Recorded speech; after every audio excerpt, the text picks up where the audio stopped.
बच्चों, आप कैसे हो। आज मैं आपने जुनून के बारे में सुना होगा कि किसी भी चीज़ के लिए जुनून जो होता है वो हानिकारक होता है, लेकिन कई बार पढ़ाई के लिए जुनून जो होता है वह आपको ज़मीन से आसमान तक पहुंचा देता है। आज आपको मैं ऐसी ही एक कहानी सुना रही हूँ सोफ़ी जर्मन की, जो कि एक मैथमेटिशियन थी। कहते सोफ़ी जर्मन जो थी वो एक मैथमेटिशियन थी। उसका जन्म जो था वो 1776 को हुआ था और 1831 को उसकी डेथ हो गई थी। उसका जन्म फ्रांस में हुआ था। उसके पापा एम्ब्रोज फ्रांसिस एक सिल्क मर्चेंट थे और उसकी मदर मैरी जर्मन।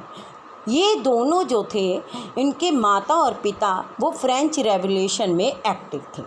एक बार की बात है कि जब फ्रेंच रेवोल्यूशन का टाइम था तब वहाँ पे अमीर लोगों के जो थे ना, उनकी डॉटर्स को, वेल्दी पीपल की डॉटर को प्राइवेट ट्यूशन दी जाती थी। स्कूल नहीं भेजा जाता था, सिर्फ बॉयज़ स्कूल जाते थे। बॉयज़ जो थे वो स्कूल जा सकते थे और उनको गर्ल्स को पढ़ने और लिखने के लिए की ट्यूशन दी जाती थी, लेकिन मैथ्स की नहीं। ये देखिए, आपको मैं जो कहानी सुना रही हूँ वो मैथमेटिशियन की सुना रही हूँ। और उसका जन्म जो था, उस समय उसके माता पिता ने उसको स्कूल नहीं भेजा, उसको प्राइवेट ट्यूशन दे दी, सिर्फ इसलिए कि वो लिख पढ़ ले, लेकिन मैथ्स ना कर सके, क्योंकि उस समय का टाइम ही ऐसा था।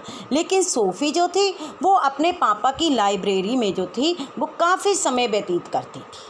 वहाँ पर जाकर वो कहानियाँ पढ़ती थी। ऐसे ही पढ़ते पढ़ते एक दिन उसके हाथ में आर्किमिडीज की एक कहानी पढ़ी उसने, जो कि आर्किमिडीज कौन है? एक एंशिएंट साइंटिस्ट था जिसको कि रोमन्स ने मारा था। क्यों मारा था?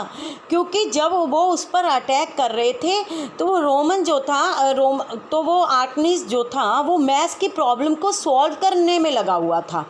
वो उसको इतना सॉल्व करने में इतना बिजी था कि उसको रोमन्स के जब आए तो उनका पता ही नहीं चला, तो इसलिए रोमन्स ने उनको मार दिया। तो इस तरह देखिए, तो उसके दिमाग में इस बात ने असर कर दिया कि ऐसा मैथ्स में क्या है कि रोमन्स ने इतने बड़े एंशिएंट साइंटिस्ट को मार दिया। उसके मन में मैथ्स पढ़ने की रुचि जो थी वो ज़्यादा से ज़्यादा हो गई। उसके माता पिता जो थे उसके इस इंटरेस्ट के बारे में सुनकर जो थे वे डर गए थे, वो वरी हो गए थे, उनको चिंता हो गई थी कि उनकी बच्ची जो है किस तरफ जा रही है। उन्होंने क्या किया कि जब वो सोने जाती थी वो कैंडल जो थे वो अपने कमरे में ले जाते थे और आग का कोई भी इंतज़ाम वहाँ पर अरेंजमेंट नहीं करते थे, ताकि उसकी बच्ची जो है वो मैथ्स ना कर सके। सोफिया ने कभी भी इस बात के लिए अपने माता पिता से आर्गू नहीं किया था, विचार विमर्श नहीं किया था, कोई भी बहस नहीं की उसने। लेकिन उसके मन में जो था, एक दिल में एक कोने में ये बैठ गया था कि उसने मैथ्स पढ़ना है। आखिर मैथ्स में है क्या? तो उसने अपनी प्रॉब्लम जो थी वो धीरे धीरे शुरू कर दी अपनी पढ़ने की, कि वो पढ़ने लग गई। एक दिन उसके माँ बाप जो थे वो गहरी नींद में सोए गए थे। उसने क्या किया, वो कैंडल्स ली और उसने अपने आप को क्या किया कि अपने आप को एक ब्लैंकेट में रैप कर लिया और मैथ्स की प्रॉब्लम को जो थे कैंडल लाइट में सॉल्व करने लग गई। एक सुबह उसके माता पिता ने अपने बच्ची के जो है इस गुप्त रहस्य को पकड़ लिया। उन्होंने देखा कि उसकी बच्ची जो है वो सो रही है, जिस डेस्क पे सोई हुई है वहाँ पे इंक की बॉटल रखी हुई थी और सर्दी का मौसम इतना था कि वो इंक की बॉटल वो पढ़ने में इतनी बिजी हो गई थी कि वो सोते सोते इतनी गहरी नींद में सोई हुई थी कि वो इंक की बॉटल वो तो जम गई थी। जब उनको ऐसा पता चला तो उन्होंने क्या किया कि अपनी बच्ची के इस शौक़ को देखकर उन्होंने उसको परमिशन दे दी, लेकिन उसके माँ बाप ने उसकी कोई भी हेल्प नहीं की।